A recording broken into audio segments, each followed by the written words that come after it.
Bill Burr, he makes me laugh. And I got to tell you right now, we need humor now more than ever. We need joy now more than ever. Give it up, Bill. Bill Burr. My new perspective is there's nothing wrong with being a billionaire. But if somebody is working 40 hours a week, 160 hours a month, and they can't make their rent, you're not paying them enough money. Maybe you should just be worth 900 million. Yeah. Like, how does a CEO take a 8-figure bonus and none of your employees have dental insurance? They can't even go out and get a filling. There's these nerd billionaires out there saying, I want my employees to come to work terrified, go to bed terrified, wake up terrified. I mean, you don't think it's that, then they're terrified to go out and spend any money. Yes, I know indeed, guys. And I feel that's part of the plan, to keep everybody terrified. All of you be afraid, no matter what you do. Like, be afraid, live in constant fear. And if that's the case, I mean, what else? What's the point of being part of the system? Always being afraid of being poor, but you're on the edge of being poor. Not enough money to live, not enough money to survive. If you're not upset right now, if you're not afraid right now, if you're not furious right now, I mean, I don't know what else to tell you, but we have allowed the corporations to buy our media. We have allowed the corporations to buy our entertainment. We have allowed the corporations to walk all over us and dictate terms to us that are not acceptable at all. And these terms are going to be passed down to the next generation. Does this look like a world that we want to live in, a world that we want to inhabit? And either that, pass it on down to the next generation, because the answer is no. No, we don't. We don't want to live in that kind of world. And so when you have, statements like this, and I'll just rewind it again, they're okay with this. I want to recommend the movie Mountainhead. I believe it's on Netflix, I think, possibly.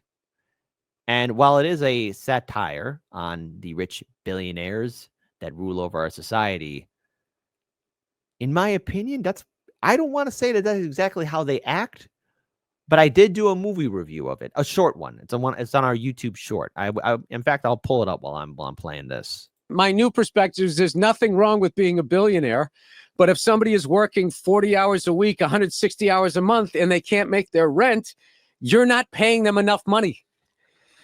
Maybe you should just be worth 900 million. Yeah. Like, how does a CEO take a 8-figure bonus and none of your employees have dental insurance? They can't even go out and get a filling. There's these nerd billionaires out there saying, I want my employees to come to work terrified, go to bed terrified, wake up terrified. I mean, you don't think it's that? Oops. Oh, hold on. So hold on. I want to just rewind it. Sorry about that. I was trying to get the video set up. Get a filling. There's these nerd billionaires out there saying, I want my employees to come to work terrified, go to bed terrified, wake up terrified. I mean, you don't think it's that, then they're terrified to go out and spend any money. True. I just want to play this video here too. It's a double Kit show today. For our Kit Cavello from Hardlands Media. So, just watch the movie Mountainhead.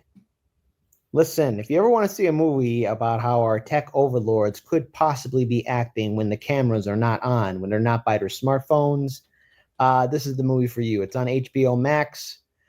Check it out. And it explains a lot, really. And again, just speculation. If this is how our tech overlords truly do, I guess, act or behave, should you be afraid? Maybe yes, maybe no. I'll let you decide. But I have to say, acting, great.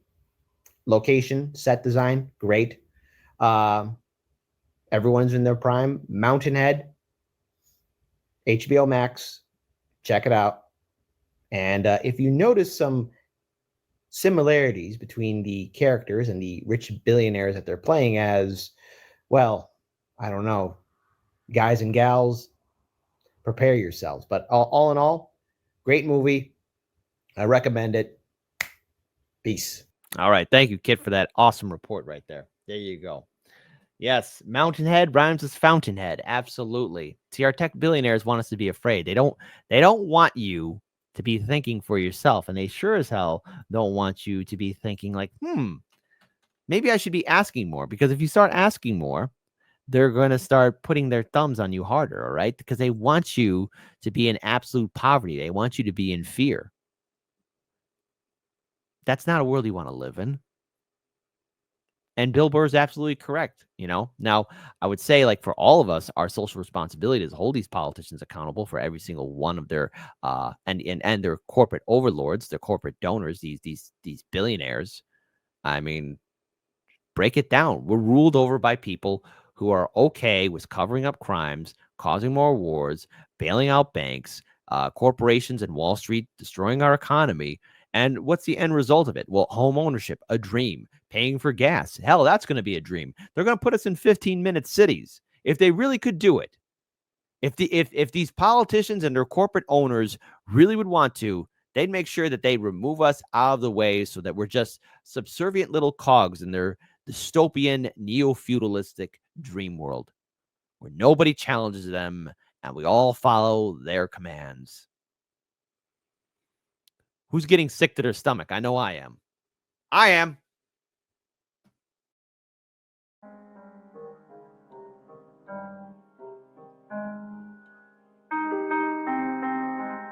It is the best $3 billion investment we make.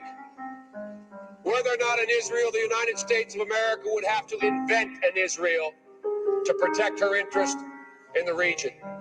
The United States would have to go out and invent an Israel.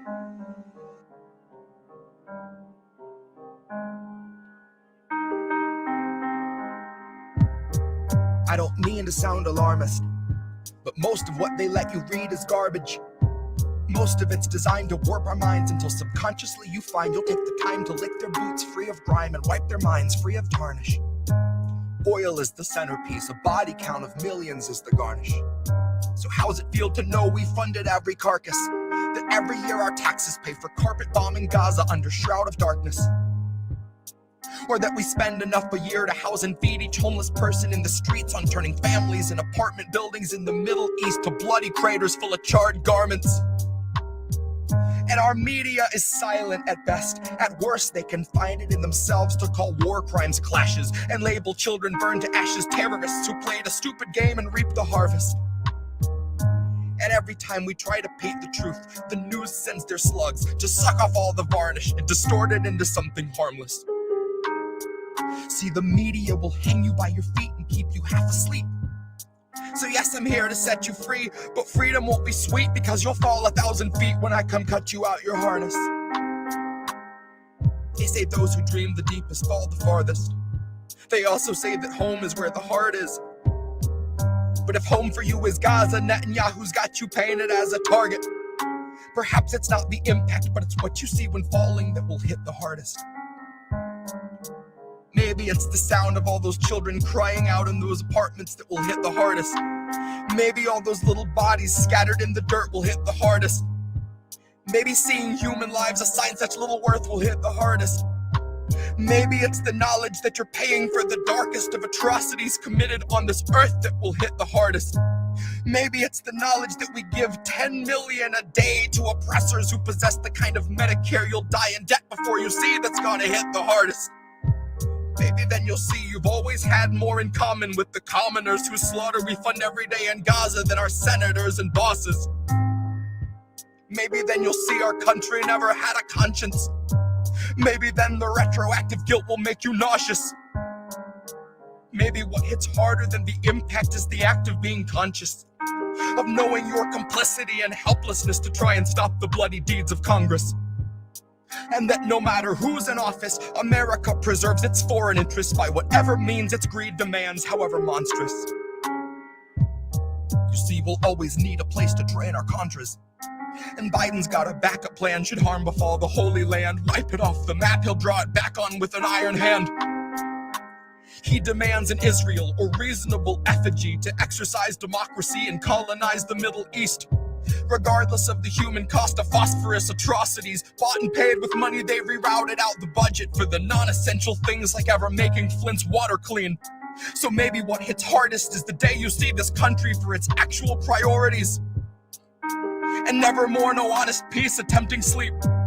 Maybe then you'll look at politicians making speeches like a blood-encrusted beast espousing destiny to empty seats and fellow leeches. As the gauntlet of democracy extends its brutal reach, like a giant wave of trash come to crash on foreign beaches. Maybe build a base, throw a flag down, and heavily pollute the region. Rape your ecosystems, gut your fauna, and congratulate you on your new allegiance. Oops, we mean alliance. This is something mutual unless you're non-compliant. We stole something crucial on which you can be reliant. So maybe what hits hardest is the centrists saying both sides need to stop the violence.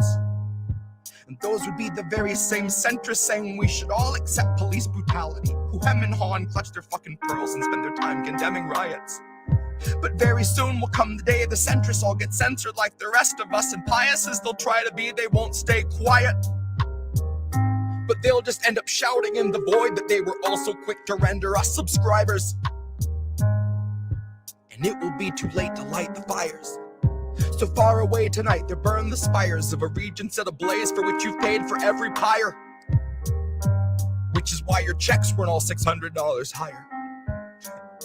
And call it foreign interests or American desires.